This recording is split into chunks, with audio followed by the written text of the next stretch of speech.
Assalamualaikum warahmatullahi wabarakatuh. Bagaimana kabarnya adik-adik? Saya harap semuanya baik-baik saja ya. Dan tentunya semuanya sehat walafiat nih untuk mengikuti pelajaran bahasa Inggris bersama saya Salwa Salsabila Mudian dalam program Smart School Generasi Smart berkarakter cerdas Ki.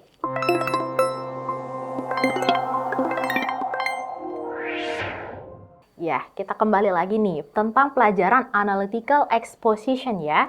Jadi tadi sebelumnya kita membahas bahwa analytical exposition yaitu merupakan jenis teks yang digunakan oleh penulis untuk meyakinkan para pembaca terkait dengan isu atau topik tertentu yang ingin dibahas oleh penulis ya. Jadi bukan untuk menyarankan agar penulis melakukan suatu tindakan tertentu ya, tetapi hanya untuk meyakinkan penulis bahwa topik atau isu yang sedang dibahas itu sangat penting. Nah, kemudian ciri-ciri dari analytical exposition tadi sebelumnya kita sudah membahasnya bersama-sama bahwa salah satunya adalah menggunakan simple present tense. Nah, tentunya pada hari ini kita akan belajar nih sama-sama terkait dengan bentuk tensi simple present tense. Saya rasa teman-teman semua atau adik-adik semua ini sudah sangat familiar ya terkait dengan bentuk kebahasaan atau bentuk tenses yang berkaitan dengan simple present tense. Ya, jadi tensi simple present tense atau bentuk bahasa atau kalimat simple present tense. Nah, kita lihat bersama-sama. Ya, apa sih sebenarnya bentuk simple present tense itu?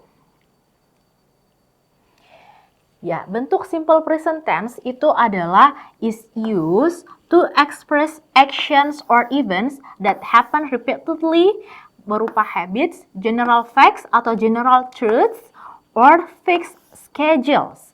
Nah, jadi bentuk simple present tense itu merupakan bentuk kalimat yang digunakan untuk mengekspresikan suatu actions atau suatu peristiwa tertentu yang kegiatannya dilakukan secara berulang kali. Jadi biasanya simple present tense juga ini dapat digunakan oleh teman-teman semua ketika menjelaskan tentang habit atau kebiasaan yang biasa kalian lakukan ya sehari-hari. Nah, kemudian bentuk simple present tense juga ini digunakan untuk menjelaskan general facts atau fakta-fakta secara umum atau suatu kebenaran ya. Nah, tadi salah satunya adalah bentuk analytical exposition yaitu menggunakan bentuk kalimat atau bentuk tensi simple present tense karena berisi argumen atau pendapat penulis tentang suatu isu atau topik tertentu yang berupa fakta yang dibutuhkan oleh fakta, data, ataupun berupa kebenaran ya, general truths, or fixed schedules, timetable atau berupa menjelaskan tentang jadwal yang sudah terschedule, ada fixed schedules-nya. Ya, jadi itu adalah penggunaan simple present tense ya. Jadi kalau simple present tense itu adalah berisi kalimat yang digunakan untuk menjelaskan kegiatan atau kebiasaan yang dilakukan secara berulang kali. Ya, kemudian berisi general facts atau berisi berupa fakta-fakta secara umum atau suatu kebenaran dan berupa fixed schedule. Oke, does it clear terkait dengan simple present tense? Oke, clear ya? Kita lanjut lagi. Ya, kemudian apa sih fungsi dari simple present tense itu? Nah, kita lihat bersama-sama. Yang pertama adalah habitual action atau berupa kebiasaan. Ya, to express activity dan routinely. Jadi, suatu kebiasaan yang dilakukan secara berulang kali atau secara rutin yang teman-teman lakukan. Kemudian simple present tense itu juga itu tadi ya menjelaskan kebenaran ya, general truth, to state an undeniable truth atau menjelaskan kebenaran ya dan bukan suatu penyangkalan. Kemudian menjelaskan fixed schedule atau schedule yang sudah sangat terspesifikasi ya, waktunya, kegiatannya dan selainnya. Kemudian stative verbs yaitu berupa to express a state, not an action. Jadi hanya mengekspresikan suatu pernyataan, bukan suatu tindakan atau action. Jadi itu adalah fungsi dari simple present tense itu sendiri. Yang pertama adalah menjelaskan tentang habitual action atau suatu kebiasaan. Kemudian general truth, yaitu berupa suatu kebenaran, suatu fakta. Kemudian juga fixed schedule, ya. Dan yang terakhir adalah stative verbs. Nah, itu adalah fungsi dari simple present tense itu sendiri. Oke, baik. Kita lanjut ya. Nah, tentu saja kalau kita belajar nih teman-teman terkait dengan kalimat atau tenses, tentu saja kita tidak jauh-jauh nih dari bentuk dari formula atau bentuk patternnya dari simple present tense itu sendiri atau bentuk tenses yang lainnya juga ya. Nah, karena khusus pada hari ini kita hanya belajar tentang simple present tense, jadi kita akan membahas tentang pattern atau bentuk formula dari simple present itu. Ya, jadi ini ada kalimat positif, ada negatif, kemudian interrogatif. Nah, kita perhatikan bersama-sama. Ketika subjeknya itu adalah I, you, we, they, itu cukup teman-teman. Untuk kalimat positifnya, cukup hanya subjek, kita tambahkan dengan bentuk kata kerja pertama. Misalnya apa? I study. Ya, cukup subjek I, kemudian verb one dari belajar apa? Study saja ya. Jadi study untuk bentuk kata kerja pertama dari belajar. Kemudian untuk kalimat negatifnya. Nah, kalimat negatif, nah ada do. Kapan kita pakai do? Do itu kita gunakan pada saat subjeknya itu adalah I, you, we, they. Jadi do itu untuk subjek I, you, we, they. Nah, kemudian setelah kata do, kita tambahkan not, kemudian kita tambahkan bentuk kata kerja pertama. Jadi kalimat negatif yaitu adalah subjek, kemudian do, not, kemudian kata bentuk kerja pertama atau verb one. Jadi kalau misalkan kita bentuk I study ke dalam bentuk negatifnya seperti apa? I don't study. Kemudian kita lihat lagi dalam bentuk negatifnya. Kemudian kita lihat lagi dalam bentuk interrogatifnya. Jadi kalau misalkan dalam bentuk interrogatif kita ingin ubah ke dalam bentuk pertanyaan, jadi do subject kita tambahkan verb one lagi. Jadi do I study, ya kan? Seperti itu? Ya. Jadi untuk I, you, we, they, untuk kalimat negatif ataupun interrogatifnya itu menggunakan do. Dan kemudian kalau untuk I, you, we, they, dia hanya cukup subjek ditambah dengan verb one atau kata kerja pertama. Nah, berbeda lagi nih teman-teman, kalau misalnya di subjeknya dalam bentuk he, she, it. Nah, ketika dalam bentuk subjeknya she, he, it, kita lihat untuk kalimat pertamanya atau kalimat positifnya tidak hanya sekedar menggunakan kata kerja pertama atau verb one, tetapi juga setelah kata kerja pertama itu harus ditambahkan s or is. S atau is ya. Contohnya seperti ini. She read. Biasanya read membaca ya. Biasanya kan hanya cukup sampai di sini. Tapi karena dia subjeknya adalah she, maka kita menambahkan s di belakang. Jadi she reads a book. Jadi she ini adalah subjek ditambah verb one dari read. Dari membaca apa? Read. Kemudian kita tambahkan s. Ya kan? Ya. Kemudian kalimat negatifnya. Ya, kalimat negatif. Kalimat negatif menggunakan subjek.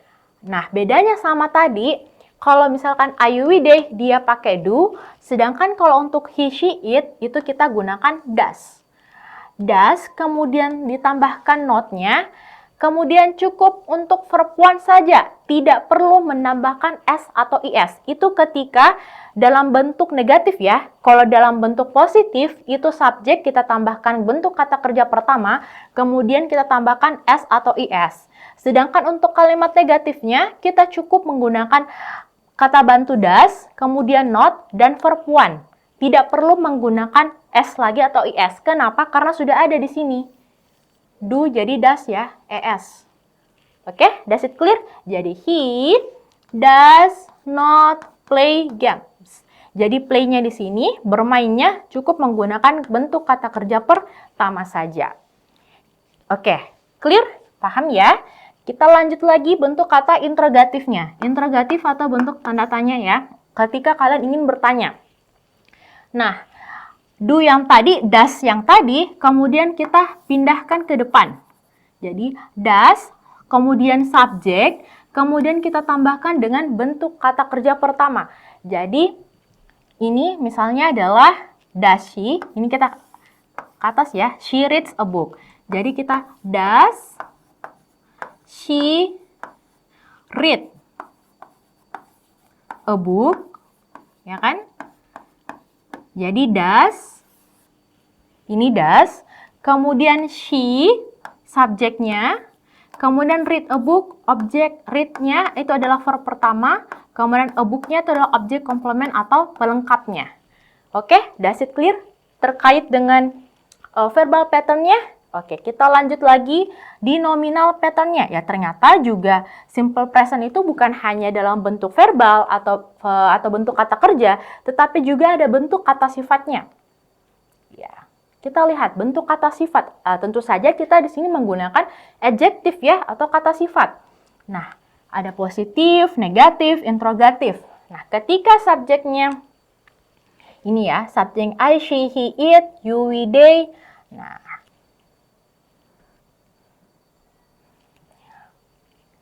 I sudah pasti pasangannya adalah ya, I am, kemudian I, you, we, they, you, we, they, itu pasangannya adalah are, she, he, dan it, itu pasti pasangannya adalah is. Ya, ini harus teman-teman hafal. I pasangannya am, you, we, they pasangannya are, kemudian she, he, it pasangannya adalah is. Ya, itu untuk nominal pattern atau bentuk kata kerja ya, bentuk kata sifat. Ya, kita lihat di mana kalau misalkan bentuk simple present tense itu formulanya adalah subjek kita tambahkan to be. Ini am, is, are disebut dengan to be atau kata bantu ya. Tadi I, is itu adalah she, he, it, kemudian are adalah I, you, we, they, kemudian complement ini adalah kata pelengkap.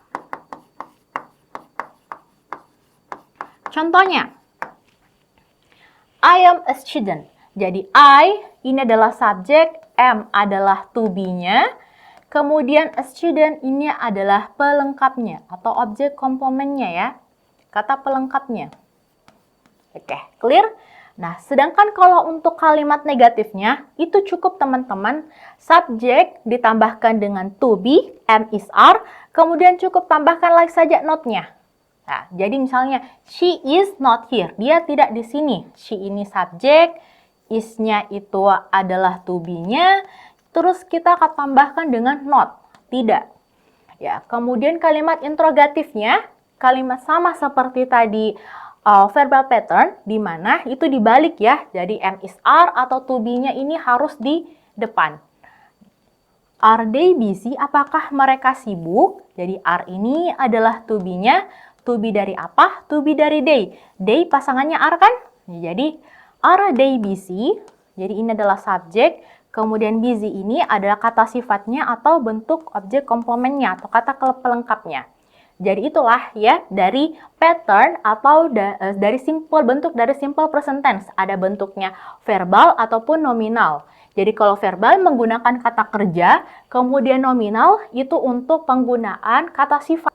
Ya, jadi ternyata ada juga ini rules ya, ada penambahan rules. Nah, berhubung tadi kita sudah belajar nih tentang kata kerja atau penggunaan kalimat kata kerja dalam bentuk simple present tense. Nah, ternyata ada khusus ya, tadi saya bilang kalau misalkan bentuk verbal, untuk subjek he, she, he, it, itu sudah pasti menggunakan penambahan s atau es. Nah, yang pertama adalah secara umum, nah, add s, tambahkan s nih. at the end dalam suatu akhir dari kata kerja dalam suatu akhir paragraf. Misalnya dalam suatu kata kerja ya. Misalnya contohnya adalah work. Ini kan biasa kan work. Yang kita tahu work. Nah, kemudian karena dia subjeknya adalah she, he, it, misalnya adalah she, ya, subjeknya adalah she, maka kata work-nya bukan hanya sekedar work saja, tapi harus ditambahkan dengan s atau is. Jadi she works, ya, she works. Kemudian apalagi contohnya? Misalnya look. Look ini bentuk kata kerja pertama ya. Karena dia subjeknya adalah he, misalnya he, jadi kita tambahkan dengan s. He looks. He looks at me. Ya, dia melihat saya. Nah, seperti itu ya. Kemudian rules yang kedua. Rules yang kedua adalah ketika kata kerjanya berakhiran o, ch, sh, ss, x, z, maka kita harus tambahkan is. Contohnya apa? Apa bahasa Inggrisnya pergi? Go. Go, ya, karena akhirannya adalah go, o yang terakhir, maka kita tambahkan is, jadi goes. Ya. Apalagi yang akhiran ch, misalnya adalah watch. Apa artinya watch? Menonton. Watch, akhiran ch. Jadi kita tambahkan s, jadi watches. Oke, does it clear? Kemudian yang ketiga, ends in consonant. Jadi ketika kata kerjanya itu akhirannya konsonan, kemudian ada y-nya, change y to i, dan add es. Jadi ganti huruf y-nya itu jadi huruf i. Nah, biasanya kalian sudah sangat familiar ya sama kata kerja yang ini, study. Study kan harusnya kayak gini kan, study. Nah, cuman karena dia misalnya di sini subjeknya adalah he, maka study tadi bukan hanya sekedar study, tetapi harus ditambahkan dengan is. Tambahkan is ketika konsonan akhir hurufnya itu kata kerjanya adalah y. Kata kerjanya y kan, jadi berubah menjadi studies. Oke, does it clear? Nah, kemudian yang keempat, end in vowel. Y, just add S. Nah, misalnya adalah huruf vowel A, I, U, E, O. Ya, itu ya. A, I, U, E, O. Kemudian akhirnya dia Y. Ada tambahan Y di akhir kalimatnya, di akhir katanya, kata kerja tersebut. Cukup hanya menambahkan S. Misalnya, play. Ini huruf vowel kan? Play. Y menjadi plays. Oke? Does it clear? Nah, ini adalah aturan-aturan yang harus teman-teman hafal ya. Jadi, kapan sih sebenarnya penggunaan S atau IS? Penggunaan S secara umum ya untuk kata kerja umum tertentu. Kemudian ketika akhirnya adalah O, CH, SH, SS, X ataupun Z, itu harus penambahan IS, ES. Nah, kemudian untuk kata kerja yang akhirnya itu adalah konsonan, kemudian ditambahkan dengan Y, misalnya adalah study, maka ganti huruf Y-nya tersebut, ganti menjadi I, kemudian ditambahkan IS. Jadi, study menjadi studies. Kemudian yang terakhir adalah ketika kata kerjanya tersebut adalah berakhiran huruf vowel atau A, I, U, E, O ya. Kemudian ditambahkan dengan huruf Y, maka harus ditambahkan S. Contohnya tadi adalah play. Jadi, plays. Oke, does it clear? Clear ya? Jadi, time signal atau keterangan waktu digunakan untuk simple present tense. Karena simple present tense itu adalah berkaitan dengan kegiatan sehari-hari atau habits, maka biasanya itu menggunakan kata always, selalu, usually, artinya biasanya, often, artinya sering, sometimes, kadang-kadang, seldom artinya jarang, never artinya tidak pernah. Kemudian yang kedua adalah periodiknya. Biasanya mungkin ada teman-teman yang pergi ke sekolah ya setiap hari, misalnya every week, every day, every month, every year. Nah, menggunakan kata every, setiap. Nah, twice a month, 2 kali sebulan. Nah, Kemudian berikutnya adalah secara umum ya, general, in the morning, on the Sundays, pada hari Minggu, in the evening, pada malam hari. Nah, itulah adalah time signal digunakan pada bentuk simple present tense. Jadi ada pakai frekuensi, ada always, usually, pada time periodic ada pakai every, kemudian secara general in the morning, in the afternoon, ya. Jadi ini ada PR nih buat adik-adik semua. Nah, coba nih adik-adik, dengan formula-formula yang tadi, coba nih teman-teman, bentuk kalimatnya ya, ubah bentuk ke dalam bahasa Inggris ya, dengan menggunakan verbal pattern tadi. Misalnya dalam bentuk positif, negatif, dan interrogatif. Nah, kemudian ada juga nih. Saya kasih contoh satu saja ya, saya kerjakan di bagian positifnya. Ayah saya berarti dia adalah my father. Oke, bekerja. Subjek, terus ditambah dengan verb one. Bekerja, apa? Bahasa Inggris bekerja? Work. Oke, tadi apa saya katakan? Ketika subjeknya he, she, he, it, maka kata kerja itu harus ditambahkan dengan s atau is. Ayah itu termasuk apa? Laki-laki. Dia bentuk he. Maka work bukan work saja, tetapi harus ditambahkan s. Jadi, my father works in the office every day. Oke, jadi silakan nih teman-teman untuk melanjutkan kalimat-kalimat berikutnya lagi. Oke. Itu untuk verbal pattern ya. Nah, kita lihat lagi berikutnya. Kalau nominal pattern, tadi apa? Dia fungsinya, dia pakai apa? Pakai am, is, are, pakai to be ya, ciri khasnya. Jadi ciri khas dari nominal pattern sudah pasti dia subjek ditambah dengan to be. Oke. Ya, ini adalah PR nih untuk adik-adik semua. Jadi singkatnya ya, kalau analytical exposition itu sudah pasti menggunakan bentuk simple present tense. Jadi kalau simple present tense itu ya tidak hanya digunakan dalam bentuk menyatakan suatu kebenaran atau suatu fakta, tetapi juga bisa membantu nih adik-adik atau teman-teman semua ketika ingin menjelaskan hal-hal yang bersifat habit atau kebiasaan. Ya, tadi ada time periodicnya juga ya, menggunakan kata every, kemudian in the morning, kemudian usually, seldom, never, rarely. Ya, itu adalah biasanya digunakan untuk tenses yang bersifat simple present tense. Jadi tadi ada kalimat verbal, ada juga kalimat nominal. Kalau kalimat verbal untuk I, you, we, they, teman-teman cukup menggunakan bentuk kata kerja pertama. Sedangkan untuk she, he, it, teman-teman bentuk kata kerja pertama, kemudian ditambahkan dengan s atau is. Nah, untuk penambahan s atau is-nya, itu tadi teman-teman harus menghafal nih, untuk kata kerja tertentu yang mana saja nih untuk penambahan huruf s atau is-nya. Nah, kemudian untuk nominal pattern atau bentuk kata sifat itu cukup dengan subjek, kemudian ditambahkan dengan to be, am, is, are, kemudian ditambahkan dengan bentuk kata sifatnya. Oke, sekian dari saya. Semoga teman-teman nih semua bisa memahami ya bentuk dari simple present tense yang digunakan dalam bentuk analytical exposition. Oke, sekian dari saya. Wassalamualaikum warahmatullahi wabarakatuh.